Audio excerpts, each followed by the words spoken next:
Nós estamos já por 3 domingos lendo do versículo 5 em diante. Mateus capítulo 6, versículo 5 em diante. E o tema está aqui na projeção, Aprendendo a Orar com Jesus, e hoje é o último domingo que nós usaremos esse tema. Uma série de 3 sermões, 3 estudos sobre esse tema. Oração contagiante, aprendendo a orar com Jesus. Nós vimos que Jesus, ele não é técnico e dá passos para a oração. Ele não faz isso. Jesus não diz que daria uma aula de 5 temas, né? Como nós estamos fazendo aqui. Ele simplesmente convida as pessoas para orar com ele e para aprender através da vida dele como orar. Ele não deu, através da oração do Pai Nosso, que nós temos meditado, uma fórmula para que você repita. Nós temos na tradição cristã, tanto nas igrejas protestantes como nas outras demais igrejas, nós temos um hábito e uma cultura de repetir a oração do Pai Nosso. Mas a oração do Pai Nosso não foi feita com esse propósito inicial. A oração do Pai Nosso é fruto de uma pergunta, de um pedido dos discípulos. Jesus nos ensina a orar. E ele então orou com os discípulos. Uma das orações que ele fez várias orações. Algumas delas estão registradas como a oração que nós chamamos do Pai Nosso. Outras não.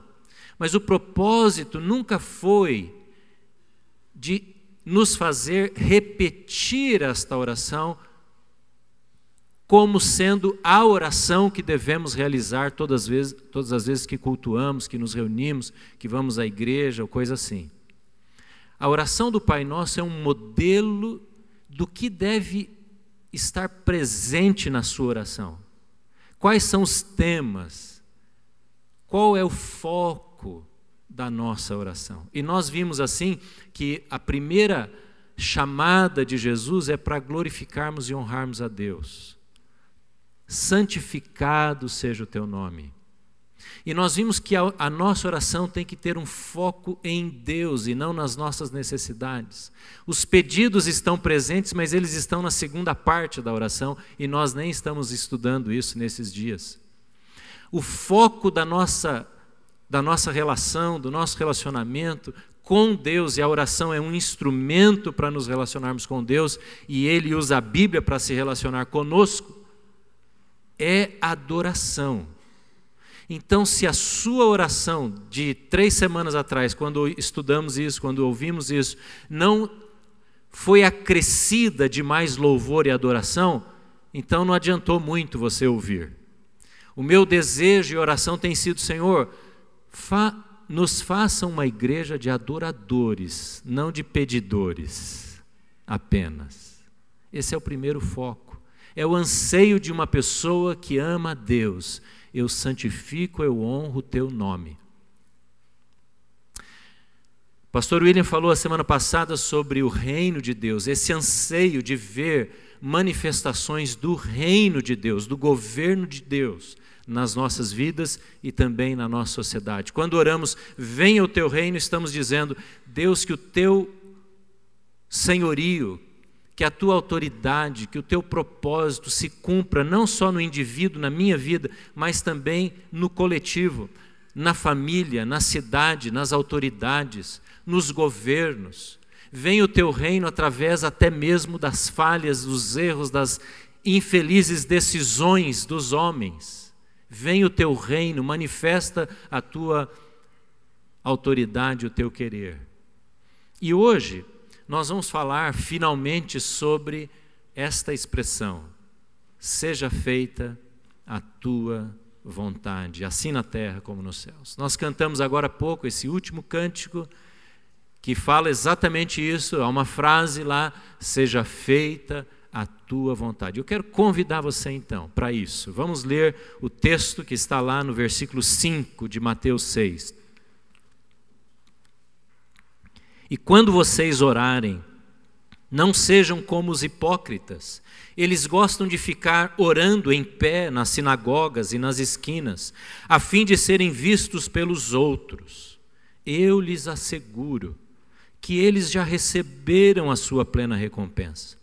Mas quando você orar, vá para o seu quarto, feche a porta e ore a seu pai que está em secreto. Então seu pai que vê em secreto o recompensará. E quando orarem, não fiquem sempre repetindo a mesma coisa como fazem os pagãos.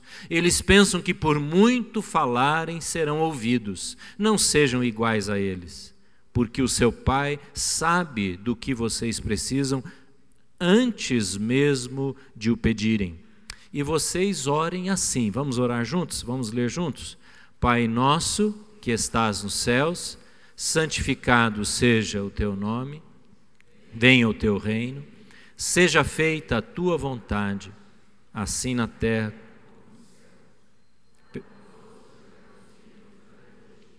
Perdoa as nossas dívidas,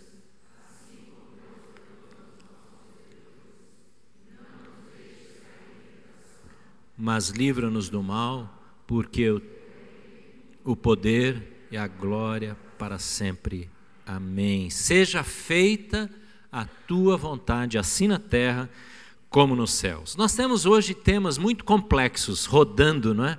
Sendo discutidos na nossa sociedade. Por exemplo, nós temos um tema do relativismo moral e práticas morais, éticas, tanto aquelas que são condenadas, não é, pela lei, que levam pessoas à cadeia, à prisão, como também normas e costumes subjetivos. Por exemplo, na área da sexualidade, não é? Desse tema que tem sido discutido nas escolas, na mídia, na novela, nos livros, nos documentários. Nós temos hoje o que e muitas pessoas têm chamado de uma ditadura gay, não é verdade? Esse tema hoje que qualquer pessoa que se manifesta contrário à homossexualidade é tida como homofóbica.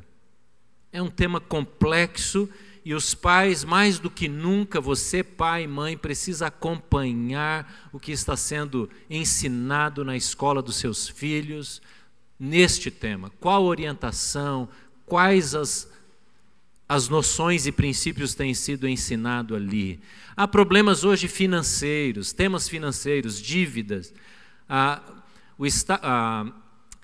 Os economistas e as fontes de pesquisa, né, os institutos de pesquisa dizem que mais de 60% da nossa população está endividada e a caminho da inadimplência.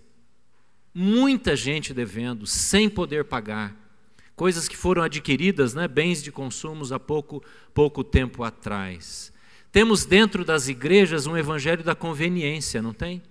Um evangelho que oferece uma proposta de vida muito fácil, da bênção a todo custo, e de um Deus que move céus e terra para nos fazer felizes. Esse é um tema também presente nos nossos dias. Um outro tema que eu creio ser difícil hoje é a ditadura dos filhos. Os filhos mandam nas casas, desde pequenininho até jovens, não é verdade? Nós temos muitos filhos aqui, não é? E os filhos estão controlando em muitas famílias as decisões da casa, as decisões dos pais. E falando um pouquinho mais sobre isso, todos nós sabemos o que é uma criança voluntariosa. Você sabe o que é uma criança voluntariosa? E eu estou agora ligando com o tema da mensagem de hoje, seja feita a tua vontade. Uma criança voluntariosa é uma criança que tem desejo e vontade muito forte. E é interessante que desde a criança bebê, não é? Como a Maiara trouxe a sua filha agora há pouco aqui, desde pequenininho, a criança, ela vem ao mundo, vem à vida e já começa a controlar a casa, não é verdade? Ela chora e todo mundo tem que mover lá, não é? Fazer as suas ações para alimentar, para cuidar, não é? Para trocar fralda, e aí a mãe começa a descobrir qual é o choro de cada uma das necessidades. Mas a criança faz tudo o que ela puder para obter a satisfação da sua vontade. Quem é que nunca viu aqui uma criança num supermercado dando show? Quem? Quem é que nunca teve um filho aqui, você que já tem filhos crescidinhos, dando show no supermercado, né? Levanta a mão, opa, não precisa, não quero te constranger. Porque a criança deseja que a sua vontade seja feita. A criança quer usar a roupa que ela quer, mesmo que não seja adequada. A criança quer ter o brinquedo que ele quer, do preço, não é? Que ele deseja. Esses dias o pastor Rodrigo estava contando que ele foi com o filho, o Theo, lá numa loja, e ele contou isso num ambiente público, muita gente, e ele disse, olha, nós temos isso aqui para você escolher um brinquedo. E ele vai, isso pode? Não, e tal. Até conduzir a vontade do filho, não é? Para que ele escolhesse aquilo que estava dentro do orçamento, dentro daquela decisão que ele havia tomado financeira. Mas os filhos querem fazer a vontade própria, e cabe a você, papai, mamãe, vovó, não é? Nós, adultos, conduzirmos as crianças, não é assim? Você tem que conduzir. Por exemplo, um pai e uma mãe que diz, o meu filho não dorme antes de meia-noite. Vem falar comigo aqui que eu vou dizer por que ele não dorme depois, né? Por que ele não dorme antes de meia-noite? Toda criança deveria, não é, naturalmente deveria dormir muito mais cedo, mas ela comanda. E se os pais não assumem o controle, não é verdade? E conduzem com amor, com educação, com orientação, ela vai assumindo o controle. E aí o perigo é que esta criança, quando adulta, ela também vai estar fora de controle. Então ela não se submete à autoridade, não é? Ela tem dificuldade de dominar vícios e tendências do corpo. Ela não administra bem a sua própria sexualidade, as tendências naturais, os desejos, porque ela nunca foi conduzida a renunciar à sua vontade e dominar a sua vontade. Isso é função do adulto, é o adulto que tem que dizer, com amor e com firmeza, é isto que deve ser feito, não é assim? Eu vou dizer uma coisa a você. Se você ensina o seu filho, talvez você tenha perdido já muito tempo, né? É muito mais fácil para ele dizer para Deus este trecho da oração. Seja feita, Senhor, a tua vontade. Porque é muito difícil.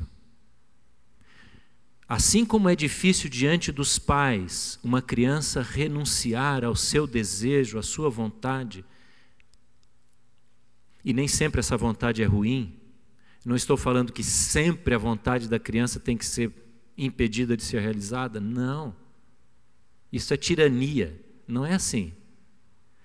Mas assim como é difícil para a criança dizer, tá bom pai, tá bom mãe, tá bom avó, ou vovô, e se curvar e quebrar a vontade, e ver a sua vontade e seu desejo quebrado e não realizado, na hora certa, do momento certo, assim também para nós, para mim e para você, é difícil orar esta parte do Pai Nosso. Então eu quero fazer uma declaração aqui, em primeiro lugar. Orar a parte que está diante de nós, do Pai Nosso, é muito difícil. Eu não sei se você concorda comigo. Porque nós estamos numa luta, e Jesus fala desta luta, e João fala dessa luta da carne que quer impedir que a vontade de Deus seja feita, os desejos do eu. Nós vivemos numa sociedade que promove a realização da vontade, você não precisa se inibir e se constranger, seja feliz, hedonismo. E nós estamos vivendo também uma batalha espiritual contra Satanás, que quando lá desde o Éden oferece para aquele primeiro casal, os nossos pais, oferece algo que era agradável aos olhos, algo que era prazeroso, um alimento que era desejável. E ele diz: faça a tua vontade, sirva-se. Então nós vivemos num mundo, numa sociedade que diz faça. Nós vivemos num corpo que diz eu quero. E nós vivemos numa batalha espiritual que diz seja feliz.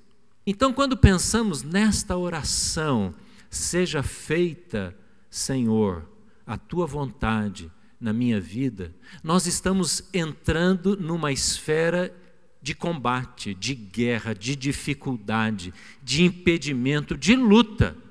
Não é facilmente que nós conseguimos tornar realidade este anseio de uma oração. O que Jesus está dizendo aqui é: tenha anseio, tenha desejo de que a vontade de Deus seja feita na sua vida.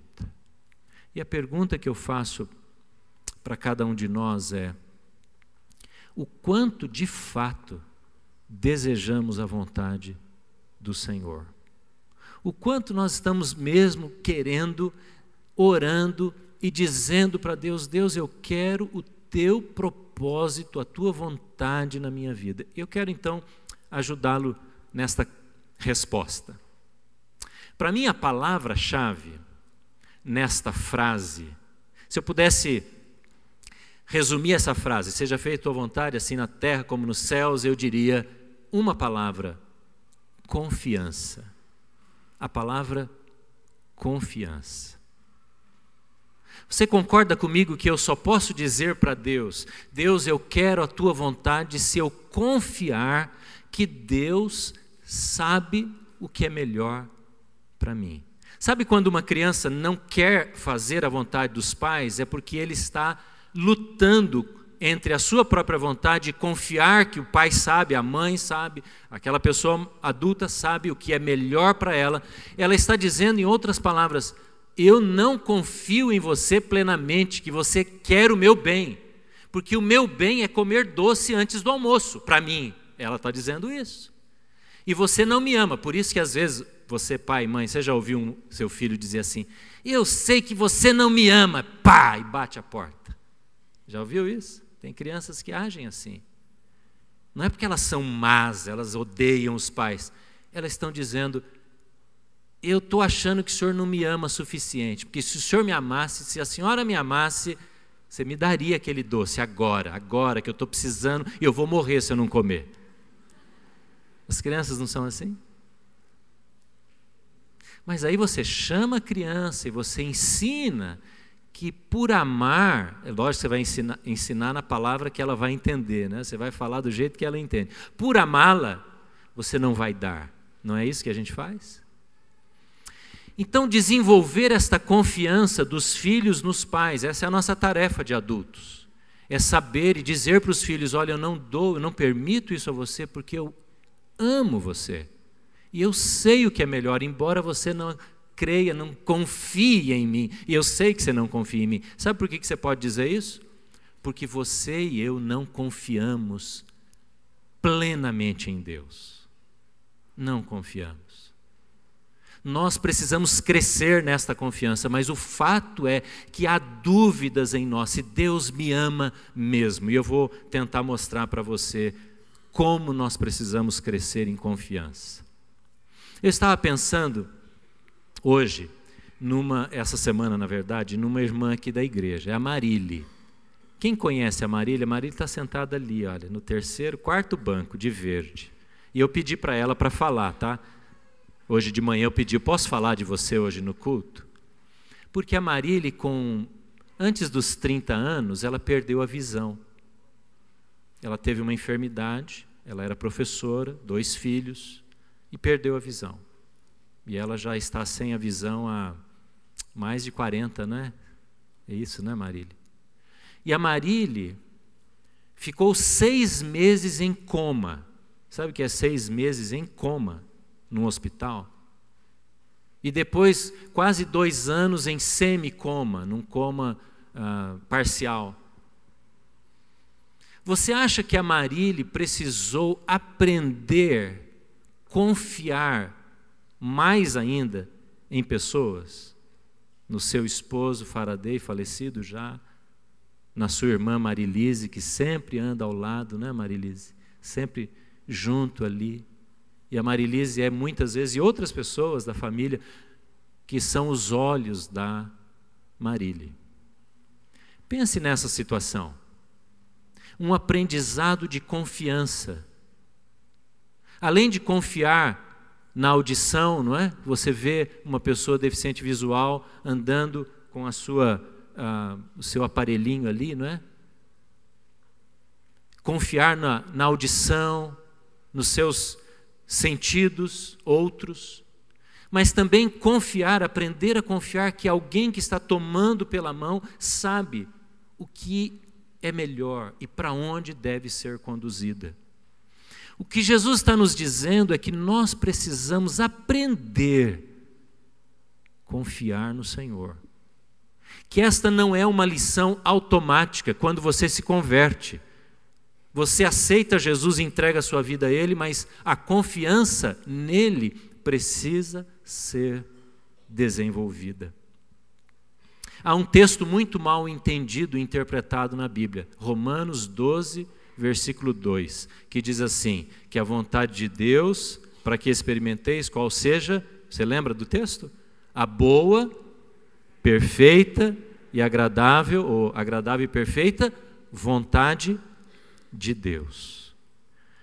E muitas pessoas interpretam esse texto da seguinte maneira: eu sei que tudo que Deus tem para mim é bom e perfeito. Então, a gente fala assim, que o melhor de Deus ainda está por vir. Isso é verdade ou não? Você crê que isso é verdade ou não? Eu creio que isso é verdade. O melhor de Deus ainda está por vir para nós. Deus realizou em Cristo a salvação, mas nós ainda não a temos por completo. Somente na eternidade a teremos. Então o melhor de Deus ainda está por vir.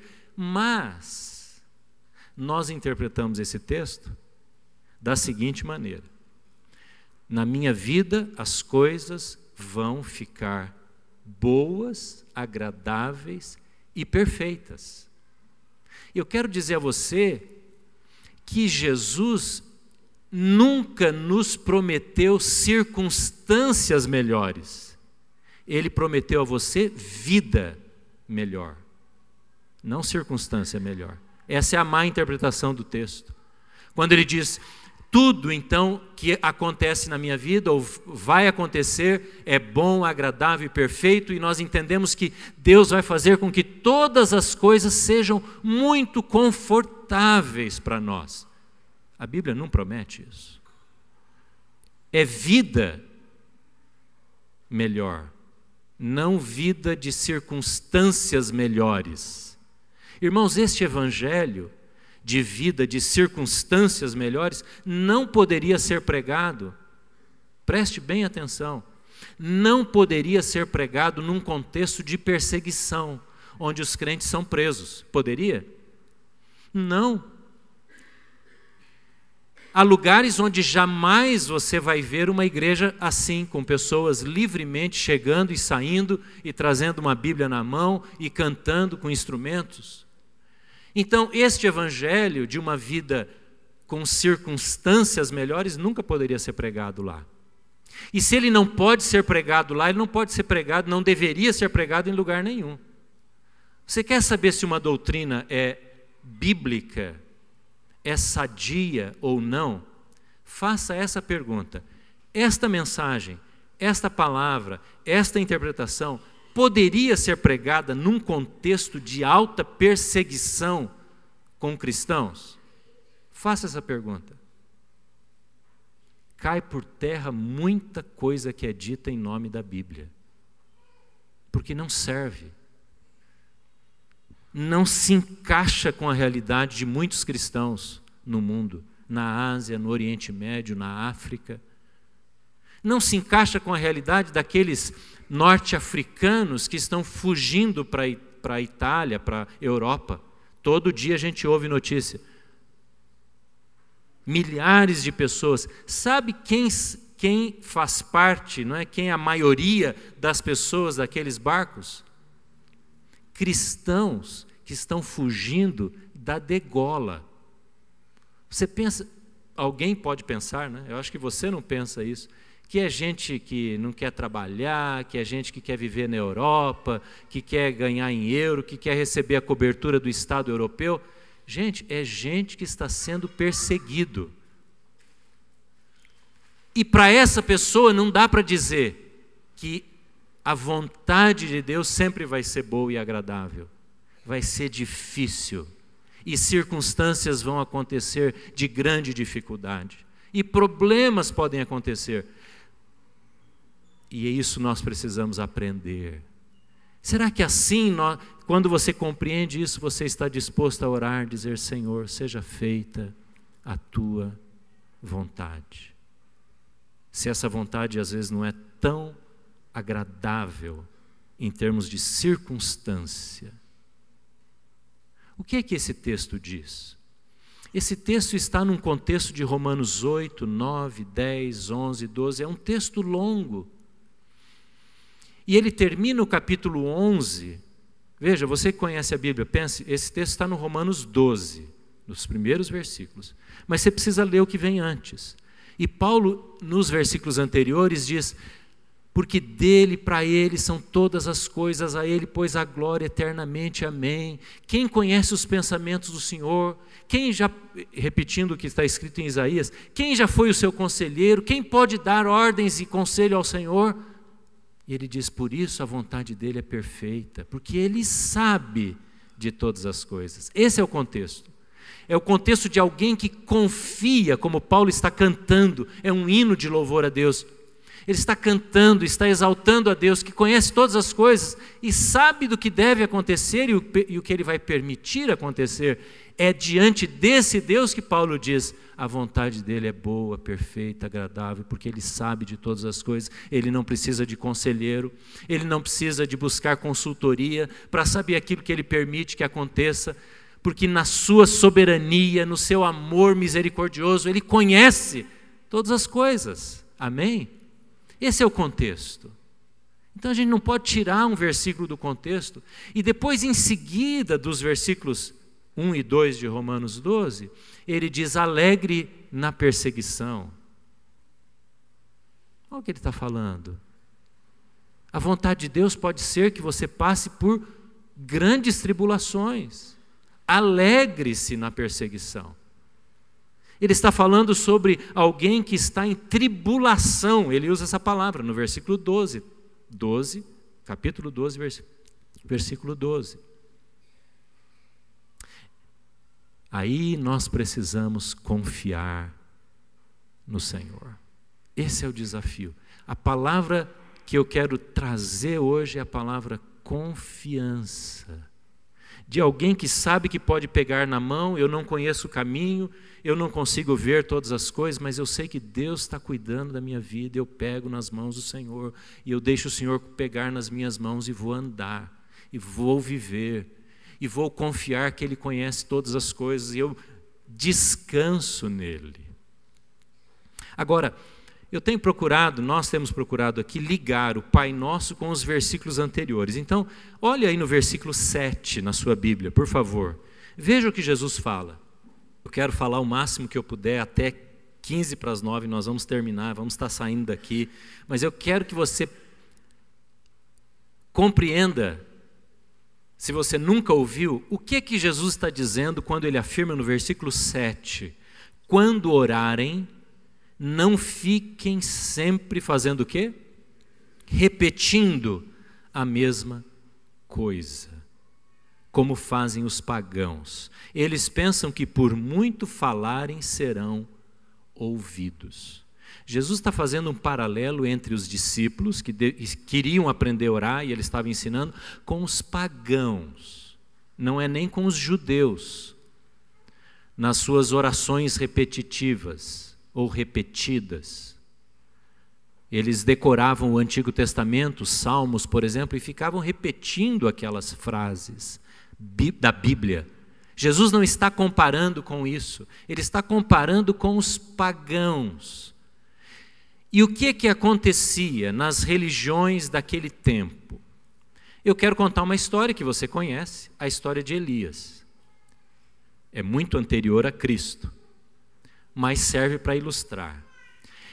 A história de Elias é assim: Elias sobe num desafio com os profetas, não é? Os sacerdotes de Baal.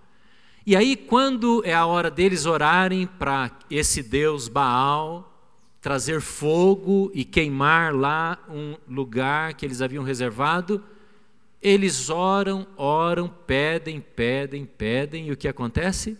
Nada. E aí Elias entra em cena e diz: falem mais. E ele até goza, ele debocha até daqueles homens. Ele diz assim: quem sabe o Deus de vocês está no banheiro. Ele fala assim. Falem mais alto, quem sabe ele está dormindo. Então o que eles faziam? Eles ficavam clamando, repetindo frases, porque havia o conceito de que os deuses estavam tão ocupados com as suas divindades e os seus relacionamentos, mesmo na Grécia, na época do apóstolo Paulo, por exemplo, que eles estavam tão preocupados com as suas realizações divinas, que eles não interagiam com os humanos. E há muita gente que crê assim hoje. O deísmo é exatamente isso. Deus deu o pontapé inicial no jogo e foi embora. Então há pessoas que usam mantras, por exemplo, religiões que usam mantras, frases, e vão repetindo, algumas em línguas estranhas até, ou língua conhecida, para clamar pela harmonia da divindade. É isso que Jesus está dizendo. Jesus não está dizendo, é isso que eu quero frisar aqui, que você não pode orar muitas vezes pela mesma coisa, porque há muita gente que tem dúvida disso. Eu já fui perguntado muitas vezes: pastor, se eu falo para Deus durante uma semana, muitas vezes, a mesma oração, Senhor, abençoa essa situação, e amanhã eu oro de novo, eu não estou caindo nessa repetição? Não, de jeito nenhum. Por que não? Porque Jesus contou a história de uma mulher que precisava que um juiz julgasse a sua causa. E ele conta a história dessa mulher que ficou batendo na porta e pedindo para o juiz, e ele fala assim: eu vou contar a vocês uma história para ensinar vocês a orarem com perseverança. Então, se você repete o seu pedido a Deus na segunda, na terça, você tem uma jornada de oração: olha, eu vou jejuar, eu vou orar durante esses dias e vou pedir a Deus por misericórdia por este assunto, você não está caindo neste erro condenado por Jesus.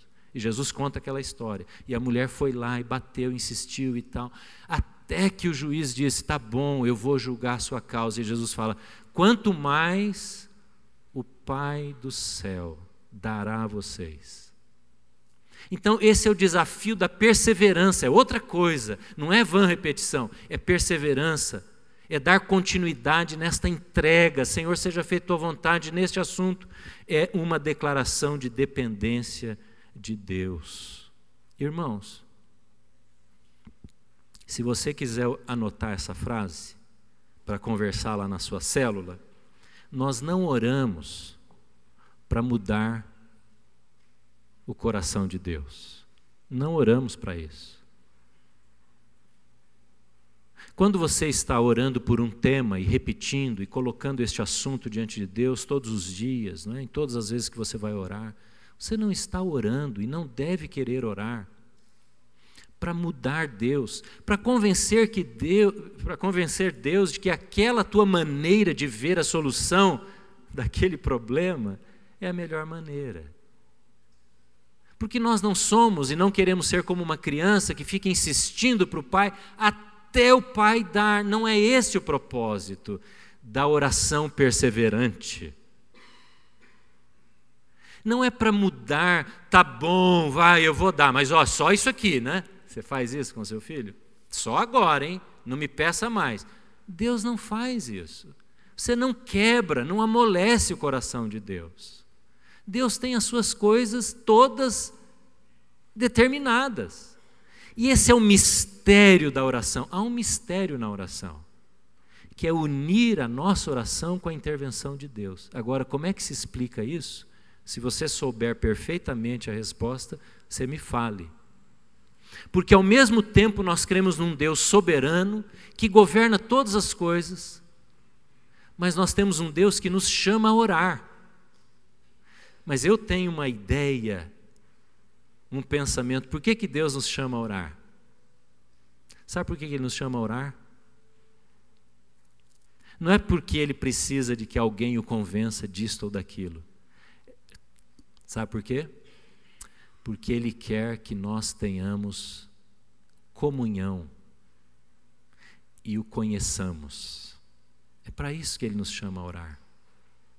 Então, quando você diz, santificado seja o teu nome, Senhor, você está conhecendo a Deus, você está declarando quem Ele é, e assim você se torna mais íntimo.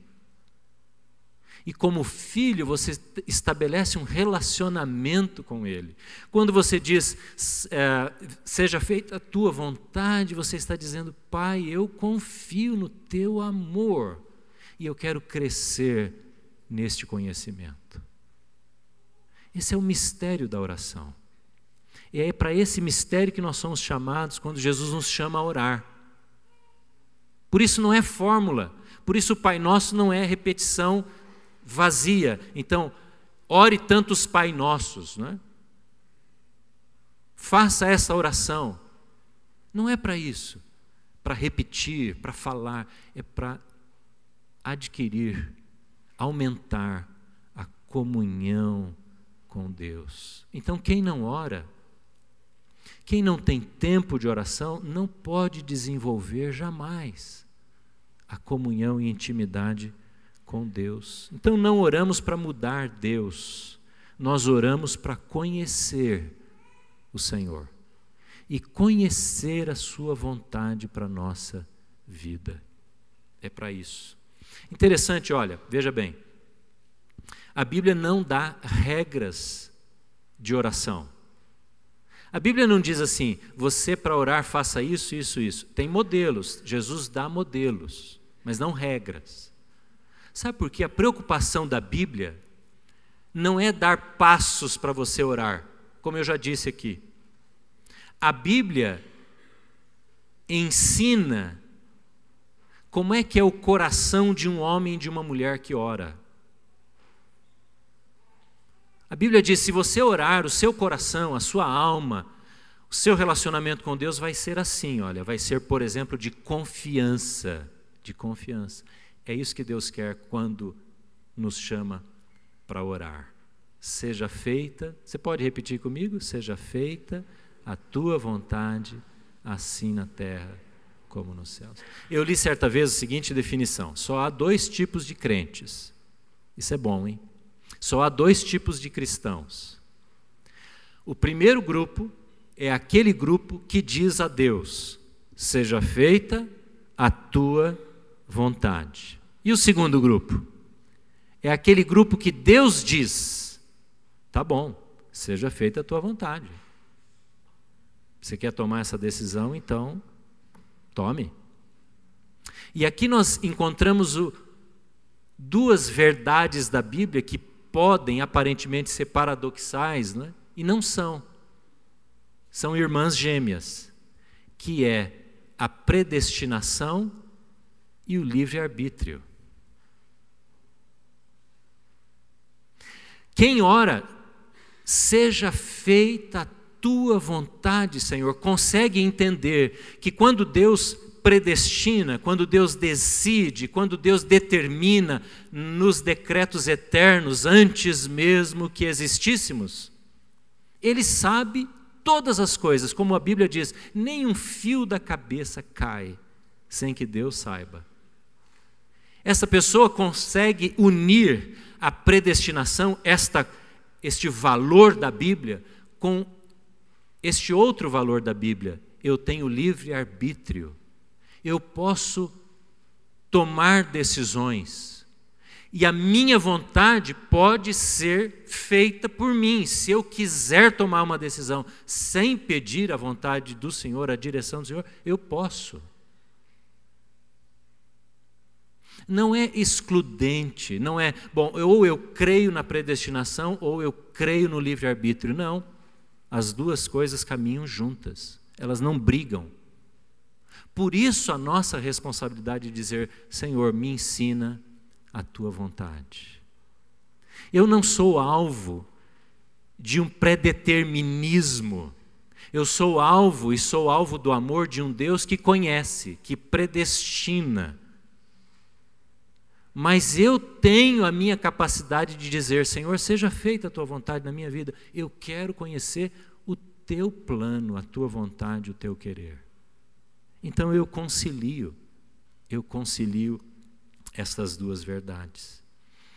Caminhando para o fim, eu quero falar de alguns tipos de oração que nós encontramos aqui. Talvez na minha vida, na sua vida, a gente caia nesses tipos negativos, eu quero dizer, de oração. Por exemplo, há uma oração contraditória. Uma oração contraditória. Que diz assim, Deus, eu quero conhecer a tua vontade. Seja feita a tua vontade, mas eu não sou capaz de pedir conselho para as pessoas. Por exemplo, um jovem, um filho, diz, Senhor, seja feita a tua vontade na minha vida, na escolha da minha profissão. Mas não estou disposto a ouvir as pessoas que podem me aconselhar. Seja feita a tua vontade se eu devo comprar ou não aquela casa, ou mudar aquele negócio, ou tomar essa decisão, mas não estou disposto a buscar conselho na sabedoria dos mais velhos. Então é uma oração contraditória, porque os recursos já foram dados a nós. Os recursos para compreendermos às vezes a vontade de Deus estão nos conselheiros. Mas nós não estamos dispostos. Ou aquela pessoa que diz assim, Deus, que eu possa tirar uma nota muito boa, né, galera? Muito boa na prova, no vestibular, mas no estudo. Então é uma oração contraditória. Deus, abençoa as minhas finanças, mas não me organizo. São pedidos contraditórios cuja vontade de Deus não vai ser feita na nossa vida, porque nós não agimos como deveríamos. Eu vejo às vezes alguns jogadores, quando fazem o gol, né, indicando assim, né, você vê isso? Indicando. Eu imagino que eles estão dizendo, não sei, né? Às vezes simplesmente é porque eles gostam de apontar para o alto, e nem sei para quem eles estão apontando. Mas eu imagino que eles estão dizendo, é para Deus, né? Aplaudam a Deus, ou toda a honra a Deus. Mas imagina um time que tem dois jogadores que fazem isso. E aí um marca gol e diz, é Deus. Aí o outro vai lá e marca outro gol e diz, é Deus. Né? Como é que faz? Para quem Deus está torcendo?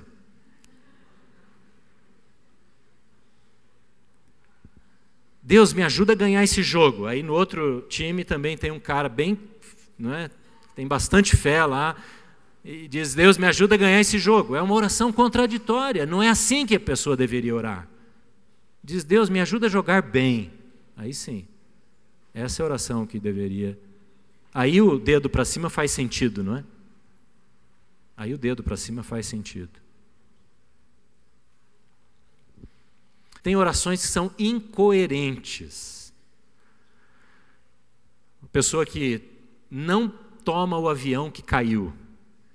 Não tomou o avião. Por alguma razão, ela não conseguiu fazer o check-in, ela não entrou no avião e o avião caiu. E ela diz, Deus me livrou daquele avião. Nossa, eu sou amado do Senhor. Eu já vi gente falar isso. Não de avião, mas de coisas, de acidentes, de percurso. Mas e as 200 pessoas que estavam dentro daquele avião? Não eram amadas do Senhor? E aqueles pais, aquelas mães, aqueles filhos? Então é uma oração incoerente. Ai, Deus, obrigado porque meu filho se acidentou, todos morreram, mas ele sobreviveu. Uma oração incoerente, não pode, não é assim que a gente deve orar. Senhor, muito obrigado, porque a tua misericórdia agiu naquele acidente. Ajuda o meu filho agora a entender o que o Senhor tem para a vida dele. Ah, bom. Essa é uma boa oração, não é? Um tipo de oração coerente que Deus pode usar de fato, não é? Senhor, me ajuda a arrumar uma namorada, Senhor, uma esposa, eu quero casar, Senhor, não é? Tem alguns orando assim aqui? Tem, não é? Pode orar, viu? Pode orar. A pergunta é assim: você está se preparando para ser igual à pessoa que você está pedindo para Deus te dar? Vou repetir, você está se preparando? Você está se esforçando para ser igual e melhor do que a pessoa que você está pedindo para Deus te dar? Ou é só ela ou ele que tem que ser uma pessoa bem bacana mesmo, bem preparada por Deus? E você? Não é? Deus, me ajuda a arrumar um chefe lá no escritório, lá não sei aonde eu trabalho, que seja uma pessoa muito boa e não fique pegando no meu pé. E você, é um cara bom mesmo, que está lá para fazer o que for preciso e ajudar e cooperar com a equipe? São orações incoerentes. Ou uma pessoa que fumou a vida inteira, fumou 50 anos, aí chega: Deus, me ajuda a não ter problema no pulmão, eu não quero ter câncer. Quando ele devia dizer: Deus, me perdoa, porque eu fui cabeção, não é, tanta instrução e fumei durante 50 anos. Ou a pessoa que joga na loteria: Deus, me ajuda a ganhar na loteria, que eu preciso pagar todas as minhas dívidas, estou enrolado. Oração incoerente. Um cristão nunca deveria jogar na loteria, nunca. Pôr o seu dinheiro naquilo que não é pão, dinheiro amaldiçoado que vem do bolso de outras pessoas, que às vezes estão fazendo sacrifícios familiares de coisas básicas para pôr numa loteria, e aí alguém pega esse dinheiro e traz para si. Dinheiro amaldiçoado. Nunca um cristão deveria fazer isso, de jeito nenhum. Isso não é dinheiro que vem da bênção de Deus. E se você joga na loteria, eu desafio você a colocar isso diante de Deus e dizer: Deus, me ajuda, porque eu não quero mais confiar no dinheiro do jeito que eu estou amando e confiando. Há orações vãs, frívolas, vazias, sem valor. Por exemplo, a pessoa entra lá no portão do Prudent Shopping, passa lá, pega o papelzinho e vai: Deus, me ajuda a arrumar uma vaga lá pertinho da porta, porque eu estou com uma preguiça hoje. Ah, você faz essa oração, é? Faz favor. Misericórdia.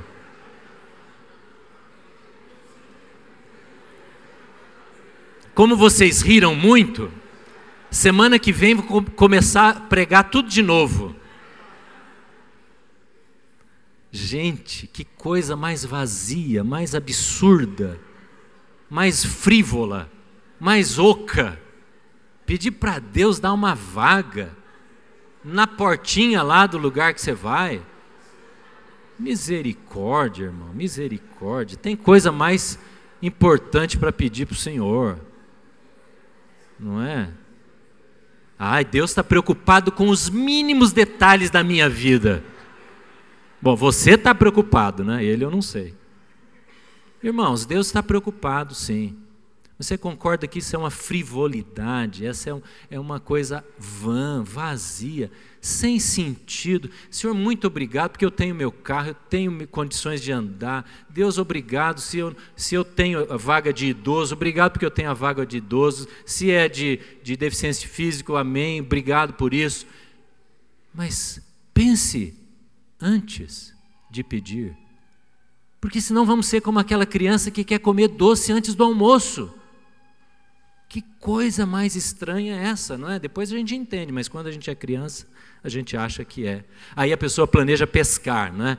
E ela ora: Deus, me ajuda e dá um dia de sol, porque eu vou pescar. Vocês não riram, não tem muitos pescadores aqui, né? E o agricultor que é do lado do pesqueiro, está dizendo: Deus, eu preciso de uma chuvinha aqui para a minha horta, não é? Para o pasto, não é?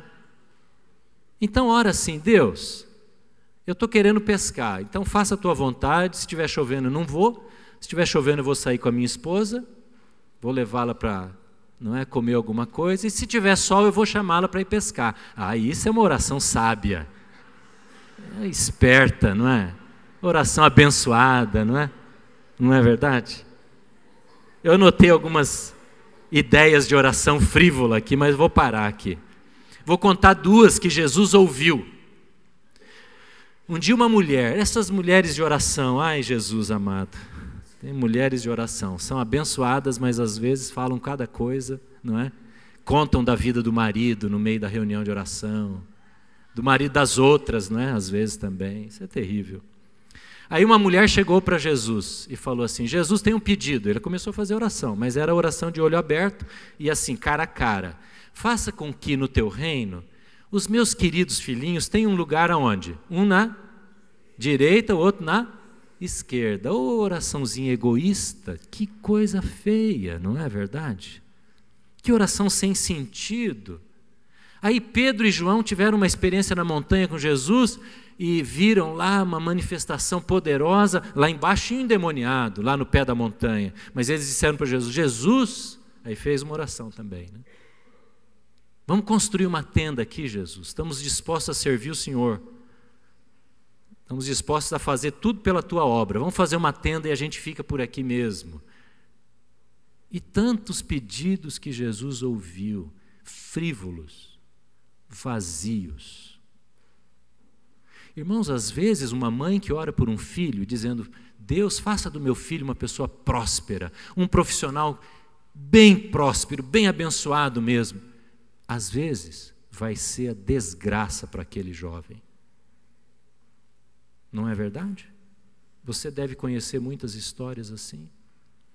Quando pessoas bem-sucedidas, que casaram com uma pessoa linda, não é? Bonita, com todas as qualidades humanas que alguém poderia ter, ou que ganharam uma profissão, um dinheiro, um salário, um bem, um carro, uma viagem, qualquer coisa.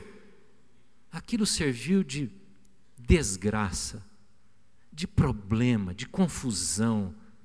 Então a mãe deveria orar para Deus sobre o filho. Deus, que o teu propósito se cumpra na vida do meu filho.